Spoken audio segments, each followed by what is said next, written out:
I mean, Sir Des, we in sort of part one of our conversation, we spoke a little bit about your life and where you came from, how you got to where you are, what drives you, what motivates you, Yeah. what's and in your heart, which is equally as important, if not more important.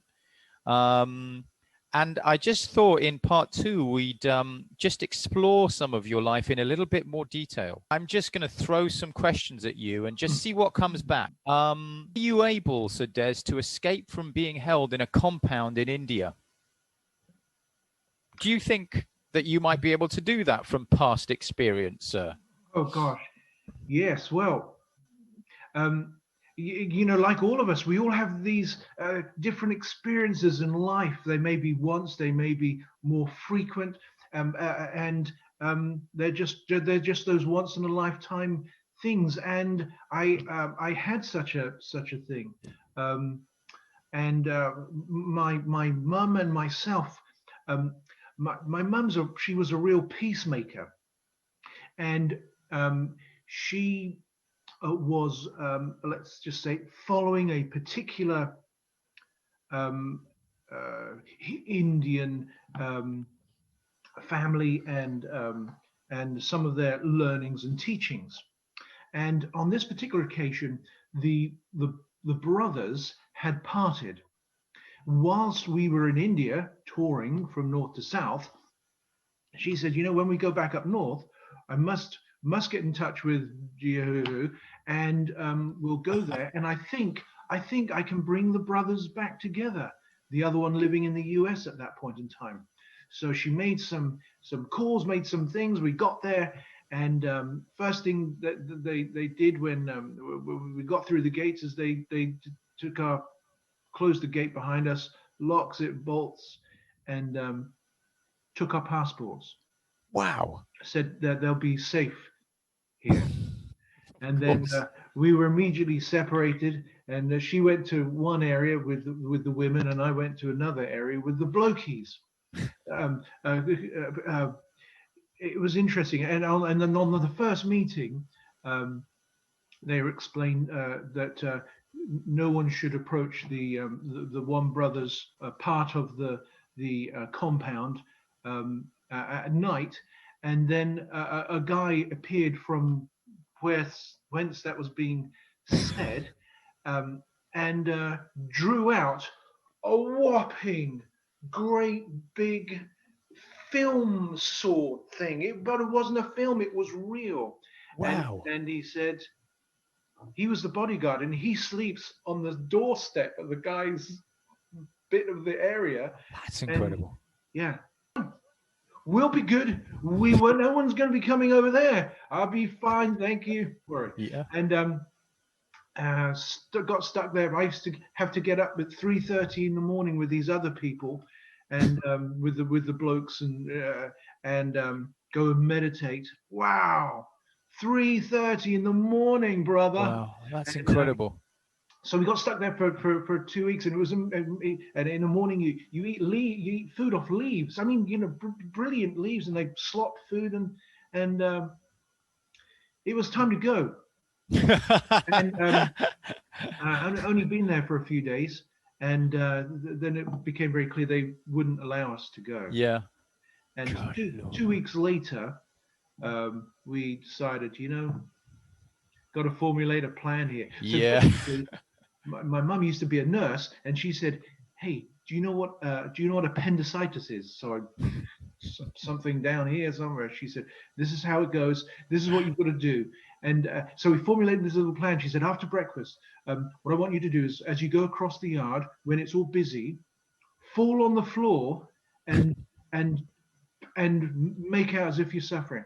She said, but first thing, I want you just to go quiet during lunchtime and stop talking to everyone and just appear as if you're not feeling well." Right. So you kind of got to build up to it, right? Yeah. Oh, nice. Very So good. so we did this build up, and then we timed it for the dramatic day. So that's the day I fell over in the yard, and everyone came running.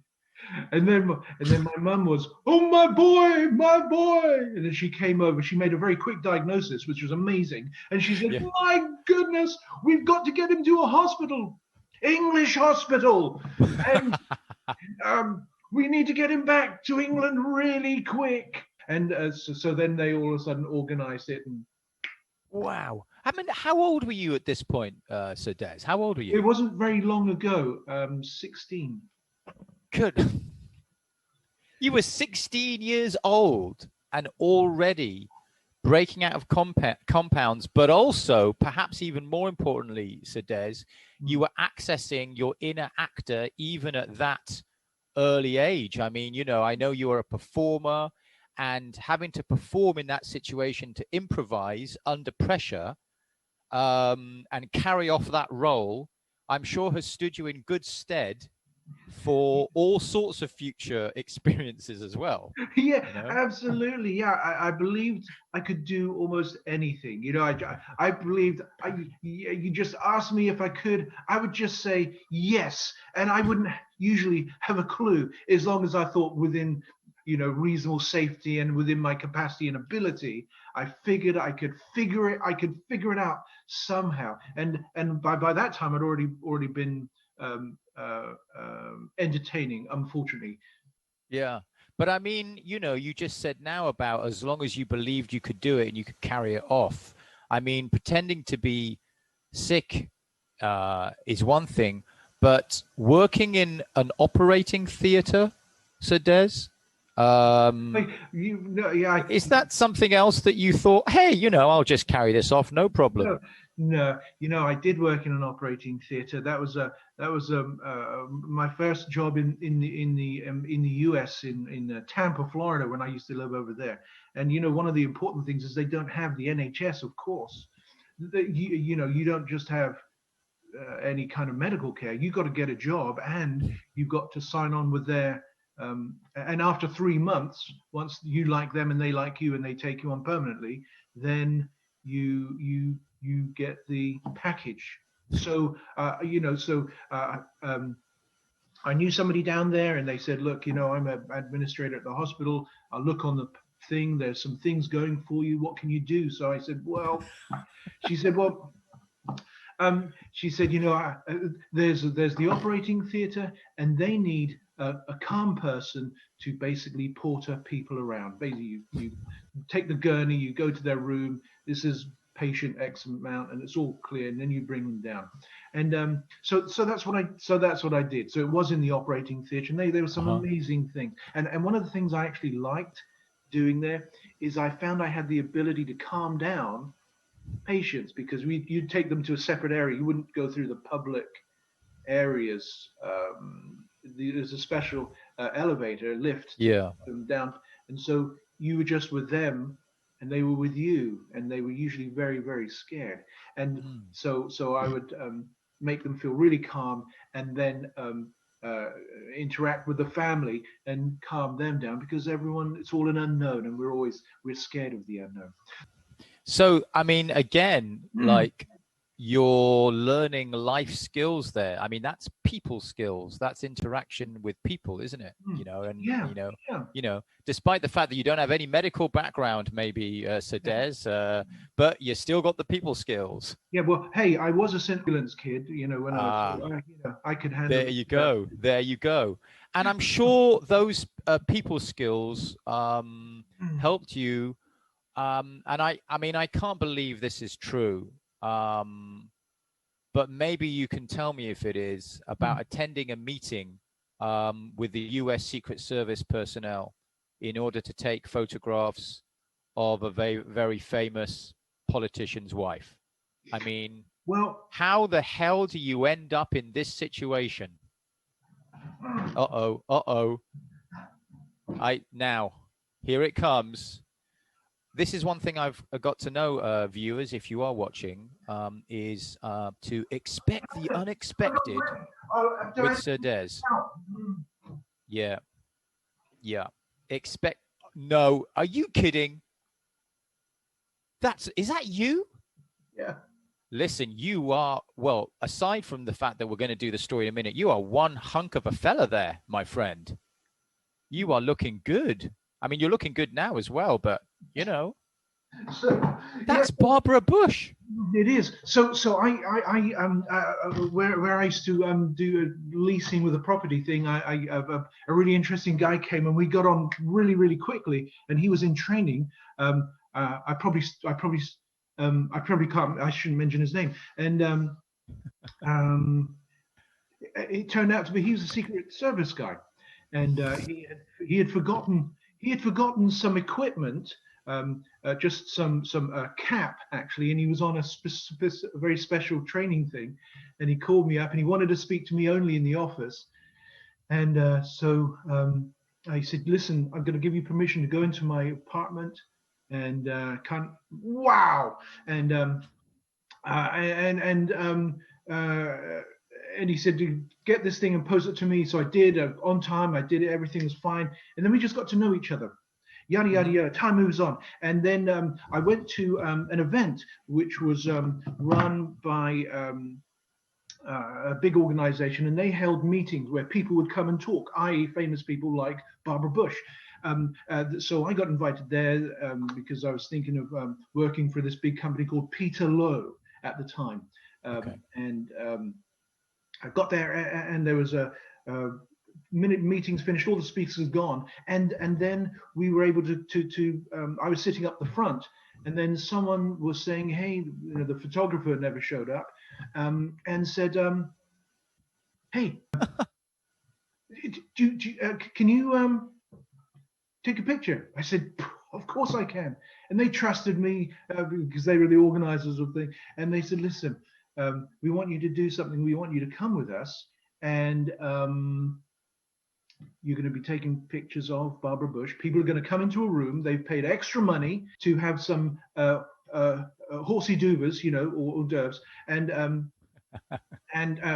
they get a signed book. And so they're gonna go to her, shake her hand. They're gonna give you the camera, and you're gonna be in front. You're gonna take a picture. Can you handle that?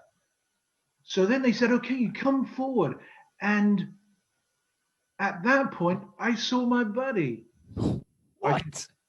I can call him George. He said, hey, what are you doing? I said, man, I've just been asked to come and take pictures for Barbara. He said, come on in, man. And we had to go in this little circle of about five Secret Services, and I was on the inner circle. And so we were walking through, and then there were all the other people around, you know, checking things out. And then we all went into this room, and then it was just like a slick operation.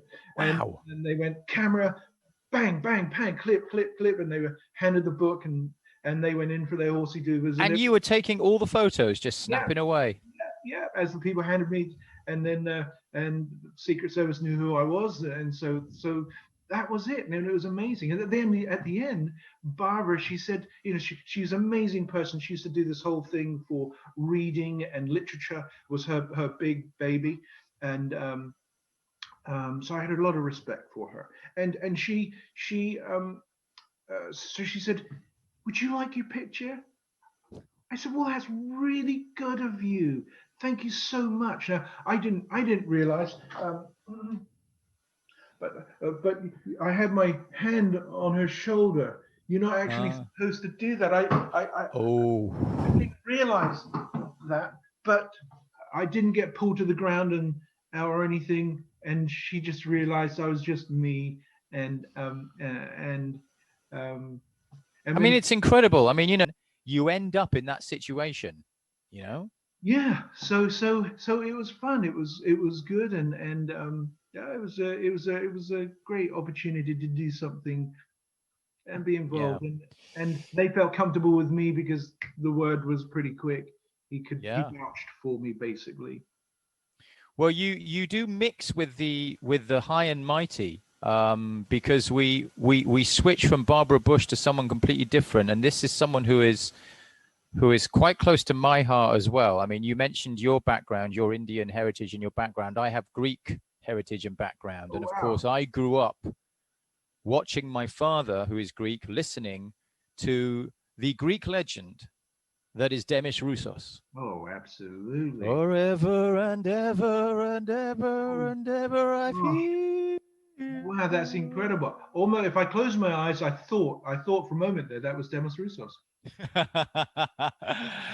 Do you know, surely you haven't had an experience with Demis Roussos, because that's what a little birdie's told me. And he is, of course, a Greek god himself. It's, well, And I it, wonder whether you can shed any light on that. gosh, well, yeah, he was popular in the 80s, wasn't he?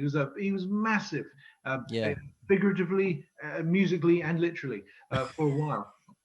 And so I was at that particular point in time. I was a comedian as a redcoat out in a very exclusive area of Spain, Torremolinos, um, Ah. exclusive encounter there. And I was resident comedian, and another comedian would come and do a comedic set.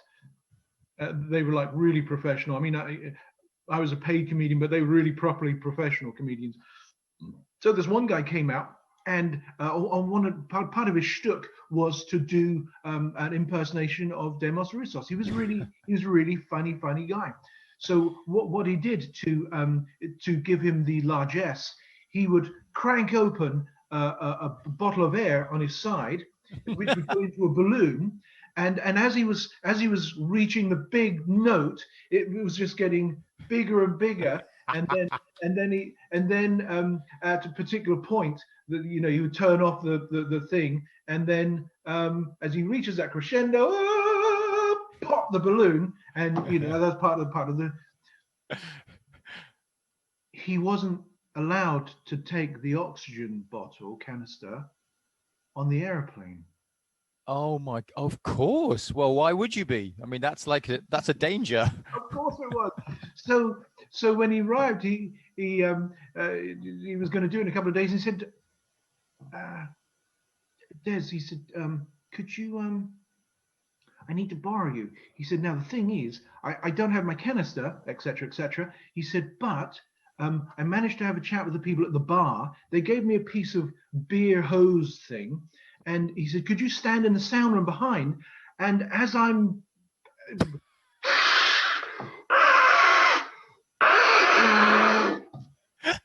it was pathetic. I was puffing and puffing, and every now and again he said, "Yeah, more." I couldn't get it up. I just couldn't get the. I started laughing, and he was like, "No, and it got up to some pathetic little. But also, you've got to get the timing right. You've got to get the timing of the pop for the And big. I was doing this puffing. I was going for stars. I was seeing stars, and it just, I could just get as much as I can. It came up to this pathetic little lump on his jacket, and then it went, a really Fantastic. didn't even go. From the heights of Barbara Bush to the lows of puffing air for Demis Roussos. There we are. I'm going to ask you one. I mean, we could talk forever, and Right. and there's so much. Sorry. And I'm going to ask you one more question just to finish part two of our conversation. And do you have any advice for anyone who's interested in ever selling a Porsche by any chance? Yeah. Gosh, it's good to know what you know, and it's You're getting serious now. You're getting serious now. and it's really good to know what you don't know. And if you don't know what to own something, a vehicle, and you're trying to start up a business to sell the things. Is that what you tried to do? Did you try to set up a business selling Porsches? Yeah, from Germany. Wow. I mean, that's So I had a long chat with my dad, Mhm. and I told him, please would you help me? And silly Billy, he should have just taken me to the side and said, my knowledge of your ability and mechanics, as far as I know, you've helped your bicycle and changed a pedal. I you've and I saw you change the tire once. What do you actually know about the most sophisticated engine or vehicle called a Porsche, boy? He didn't ask me that. He said, "Okay, I believe in you." So Oh, he gave that's, bless him. So he you gave me see. so he Yeah. gave me yeah, I saw in the exchange in Mart. I looked in Germany. I found a Porsche. It was pretty cheap. Um, it was just then it was just over or just under £1,000, and so we're not talking about beautiful. It it had seen some times, and it was an early 911S with some Wow. other wheels that had been put on it. And so my thought was to go over there. You could buy them cheap because they were left-hand drive. Bring it over to England, get someone to put the steering wheel, because I mean, what's the big deal? I mean, you just put it Yeah. over there and Just transfer it, right? Yeah. Yeah. I don't know, make a hole in here or something and put some pedals over and Sure. bish bash bosh. Mm-hmm. I Yeah. learn German because all the dials were in German, but that was no big deal. Right. Kilometers, miles per hour, it's almost the same thing. Yeah, of course. I really knew what I was doing. Yeah. So I mean, if you're going to start in the car sales business, Des, maybe start a little bit lower than a Porsche, yeah, of course. Yeah, I should have started with a bicycle, something that I knew Yeah. about. Yeah. Or like I don't know, like even just a mini metro or some Yes. kind of car that isn't, Yes. Of course. Of state course. of the art. And Yeah. so what's the life lesson from that Yeah. that you took? Yeah. And enthusiasm can sometimes overpower a common sense. Well, with that little pearl of wisdom, we'll end part two of our chat.